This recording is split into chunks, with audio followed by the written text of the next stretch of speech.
മുൻപ് മോഹൻലാൽ ഒരു ഇന്റർവ്യൂവിൽ പറഞ്ഞിട്ടുണ്ടായിരുന്നു. കഴിഞ്ഞ ദിവസം കൂടി ആ ഇന്റർവ്യൂവിന്റെ ഈ പ്രസക്തമായ ഒരു ഭാഗം കണ്ടതാണ്. അതിൽ പറയുന്നത് അദ്ദേഹം വേദനയോടുകൂടി പറയുന്ന കാര്യമാണ്. മോഹൻലാൽ പറയുന്ന കാര്യം എന്ന് വെച്ചാൽ പഴയ സിനിമകൾ ചിലതൊക്കെ അധികം കാണാറില്ല എന്നുള്ളതാണ്. അതിന്റെ ഏറ്റവും വലിയ ഉദാഹരണമായിട്ട് അദ്ദേഹം മുന്നിലേക്ക് കാണിക്കുന്നത് ഈ ചന്ദ്രലേഖ എന്ന് പറയുന്ന സിനിമയാണ്. അതിലെ പല സീനുകൾ കാണുമ്പോൾ അദ്ദേഹത്തിന് ഒരുപാട് വിഷമം തോന്നും. കാരണം ആ ആശുപത്രി സീനുകളൊക്കെ എടുത്ത് നോക്കിയാലും മോഹൻലാൽ എന്ന വ്യക്തിക്ക് ചുറ്റും നിൽക്കുന്ന മോഹൻലാൽ ശ്രീനിവാസൻ, ഇന്നലെ വരെ നമുക്ക് അങ്ങനെ പറയായിരുന്നു, അതിന് ചുറ്റും നിൽക്കുന്ന ആൾക്കാർ ഇപ്പോഴും മലയാള സിനിമാ ലോകത്തില്ല എന്നുള്ളത്. നമ്മളെയൊക്കെ വിട്ടുപിരിഞ്ഞവരാണ്. ഇന്നസെന്റ്, സുകുമാരി, സോമൻ, അഗസ്റ്റിൻ, നെടുമുടി വേണു.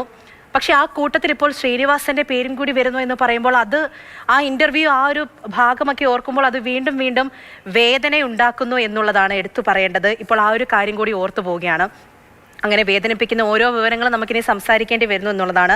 മാർഷൽ തുടരുന്നുണ്ട്. മാർഷൽ, ശരിക്കും നമ്മളിപ്പോൾ ഈ ഓരോ സിനിമകളെ കുറിച്ച് ഇങ്ങനെ സംസാരിച്ചു പോവുകയാണ്. നേരത്തെ പറഞ്ഞതുപോലെ തന്നെ ഓരോ സിനിമയ്ക്കും ആ കഥ, അതിന്റെ പശ്ചാത്തലം, അതിനെക്കുറിച്ചൊക്കെ ഒരുപാട് കാര്യങ്ങൾ പറയാനുണ്ട്. ഇപ്പോൾ അല്പസമയം മുമ്പ് വായിച്ചുകൊണ്ടിരുന്നപ്പോൾ വെള്ളാനകളുടെ നാടൊക്കെ എങ്ങനെ ഒരു തിരക്കഥയാക്കും എന്നും പറഞ്ഞിട്ട് പ്രിയദർശനൊക്കെ ദേഷ്യപ്പെട്ടിട്ടുണ്ടായിരുന്നു. പക്ഷേ അതൊരു തിരക്കഥയായിട്ട് മുന്നിലേക്ക് വന്നപ്പോൾ അദ്ദേഹം പോലും ചിരിച്ചു പോയിട്ടുണ്ട്.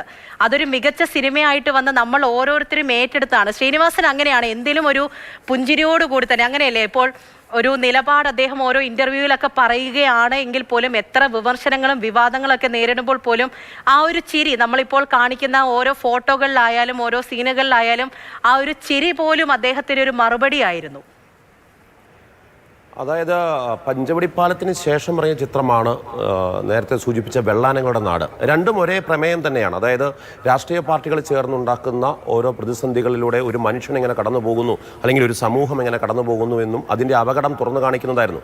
KG ജോർജും അതോടൊപ്പം തന്നെ സത്യൻ അന്തിക്കാടുമാണ് ഈ രണ്ട് ചിത്രങ്ങളും സംവിധാനം ചെയ്തത്. സ്വാഭാവികമായിട്ടും അതിൽ തിരക്കഥ അതിശക്തമായി തന്നെ ശ്രീനിവാസൻ്റെ തൂലികയിൽ നിന്ന് വരികയാണ് ഉണ്ടായത്. അദ്ദേഹം വളരെ കൃത്യമായി പറയുന്നുണ്ട് മധ്യവർഗത്തിൻ്റെ ജീവിതത്തിൽ ഉണ്ടാകുന്ന അവസ്ഥ എന്താണെന്നുള്ളത്. നേരത്തെ സൂചിപ്പിച്ചു വന്നത് അത് തന്നെയാണ്. രാഷ്ട്രീയ വിമർശനം അദ്ദേഹം പ്രധാനപ്പെട്ട ഒരു ചിന്തയായി മുന്നിൽ നിർത്തുമ്പോൾ തന്നെ അതിൻ്റെ കാരണം മലയാളി രാഷ്ട്രീയമായി ചിന്തിക്കുന്നു എന്നുള്ളത് കൊണ്ടാണ്. ഒപ്പം മധ്യവർഗത്തിലെ പുരുഷ മേധാവിത്വം, ആ പുരുഷ മേധാവിത്വം, സ്ത്രീകളോടുള്ള സമീപനവും, സന്മനസ്സുള്ളവർക്ക് സമാധാനം, നേരത്തെ ഞാൻ സൂചിപ്പിച്ചു. അതുപോലെ തന്നെ പൊന്മുട്ടയിടുന്ന താറാവ് എന്ന ചിത്രം, ആ ചിത്രത്തിനകത്ത് അദ്ദേഹത്തിന് തിരക്കഥ അദ്ദേഹം വളരെ കൃത്യമായിട്ട് പറയുന്നുണ്ട്.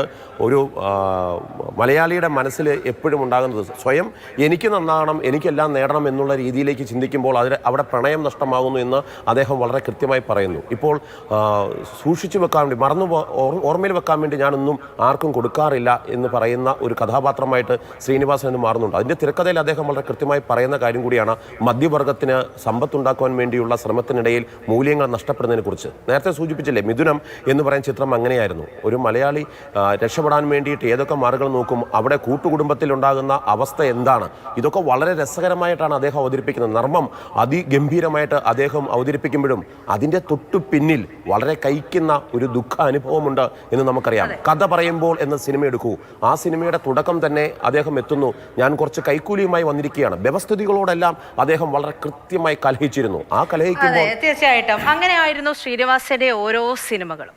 കിളിച്ചുണ്ട മാമ്പഴത്തിലേക്ക് ഓരോ സീനുകളും നമ്മളൊക്കെ എത്രയോ തവണ സംസാരിച്ചു പോകുന്ന സിനിമ ഡയലോഗൊക്കെയാണ്. കൂട്ടുകാരോടൊപ്പം ഒക്കെ ഇരുന്നപ്പോഴത്തേക്കും എത്രത്തോളം തവണ സംസാരിച്ച, ദേഷ്യപ്പെട്ടായാലും സന്തോഷമായാലും ഒരു കള്ളപ്പന്നി എന്നൊക്കെ പറയുന്ന ഒരു ഡയലോഗ് ഉണ്ട് അതിനകത്ത്. ശരിക്കും അതൊക്കെ ഓരോ സമയത്ത് നമ്മൾ സന്ദേശത്തിലെ ആയാലും അദ്ദേഹത്തിന്റെ ഓരോ സിനിമയായാലും ഒരു താത്വികമായ അവലോകനം എന്നൊക്കെ രീതിയിൽ ഓരോ കാര്യങ്ങളൊക്കെ നമ്മൾ ഒത്തൊരുമിച്ചിരുന്ന് സംസാരിക്കുമ്പോഴൊക്കെ പറയാറുണ്ട്.